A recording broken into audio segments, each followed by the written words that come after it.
বিসমিল্লাহির রহমানির রহিম। প্রিয় দর্শক শ্রোতা, আসসালামু আলাইকুম রহমতুল্লাহি ওয়া বারাকাতুহু। আরবি হিজরি বছরের সপ্তম মাস রজব।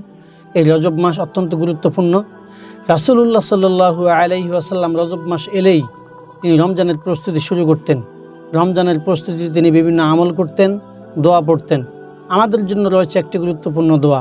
এই দোয়াটি তিনি রমজানের পূর্ব দিন পর্যন্ত সার্বক্ষণিক পড়তেন।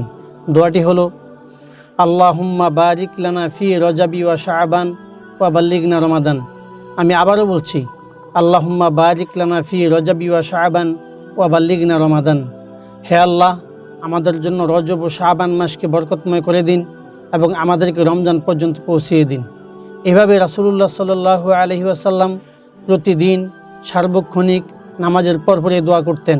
পাশাপাশি তিনি একটি আমল করতেন, মাসব্যাপী রোজা রাখতেন। রমজানের আগে তিনি 2 মাস অনেক বেশি রোজা রাখতেন। ওনার রোজা রাখা দেখে আম্মাজান উম্মাহাতুল মুমিনিনগণ মনে করতেন রাসূলুল্লাহ সাল্লাল্লাহু আলাইহি ওয়াসাল্লাম মনে হয় আর রোজা ছাড়বেন না। তিনি অনবরত রোজা রাখতেন। বিশেষ করে তিনি আইয়ামে বীজের 3টি রোজা রাখতেন অথবা মাসের যে কোনো 3 দিন রোজা রাখতেন। হাদিসে পাকে এই রোজার অনেক গুরুত্ব এবং ফজিলত বর্ণনা করা হয়েছে। যে ব্যক্তি কোনো মাসে 3 দিন রোজা রাখবে, আল্লাহ তাআলা ওই ব্যক্তিকে 1 বছরের নফল রোজা রাখার সওয়াব দান করবেন। পাশাপাশি রাসূলুল্লাহ সাল্লাল্লাহু আলাইহি ওয়াসাল্লাম সোমবার এবং বৃহস্পতিবার রোজা রাখতেন। এই আমলটিও তিনি এই রজব মাসেও বেশি বেশি করতেন। আমলটির অনেক গুরুত্ব এবং ফজিলত রয়েছে।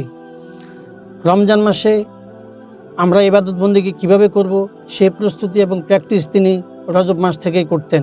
সুতরাং আমাদের উচিত আমরা রজব মাস এবং শাবান মাস জুড়ে রোজা রাখব এবং এই দোয়াটি বেশি বেশি পড়ব।